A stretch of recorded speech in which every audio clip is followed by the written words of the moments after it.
Have you ever experienced pain or tension in your mid-back? Is there a spot right here between your shoulder blades that no matter how hard you try to press or massage out the area, you can't quite seem to get a sense of relief? Turns out you're not alone. Mid-back pain is something that we treat here every day at Bespoke. While massage and soft tissue work may help temporarily relieve symptoms, there's typically a deeper root cause contributing to your pain, be it a mobility restriction of your spine or neighboring shoulder girdle, or an issue of strength and stability in that region. Follow along with me over the next few weeks as we explore different methods of treatment to help take control of your mid-back. Today we will go over 4 of my favorite mobility drills to help tackle acute mid-back pain. The first exercise is called thread the needle. One underlying cause of mid-back pain might be a lack of thoracic spine and shoulder girdle mobility. That could be contributing to the tightness in the surrounding muscles. I like to use a foam roller to help achieve a greater range of motion and target different muscle groups. So what you're going to do is you're going to head down to the floor. You're going to bring your bottom back towards your heels, placing your hand inside of the foam roller. From here, you're going to take the side that you're stretching or mobilizing. You're going to place it palm up on top of the foam roller.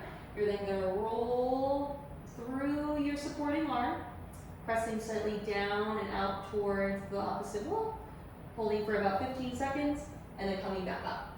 Now, if you keep this direct motion straight underneath your arm, you might feel a little bit more of a stretch in your rhomboid muscle group.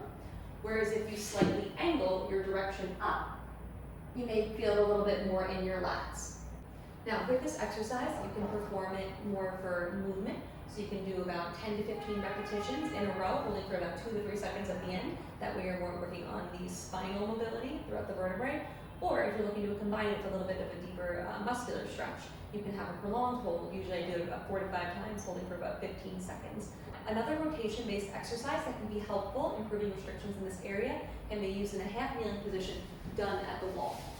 So I'm just going to move my mat over to support my knee. Now you're going to start in a half kneeling position, having your knee closest to the wall down, as well as using your arm closest to the wall to help support yourself.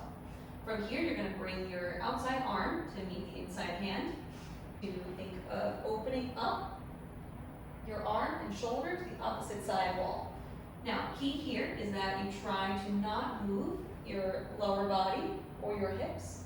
That way you're focusing all the motion in the mid portion of your back or your thoracic spine. Typically, I like to do this exercise about 10 times per side, and then you'll switch and face the other way to go in the other direction.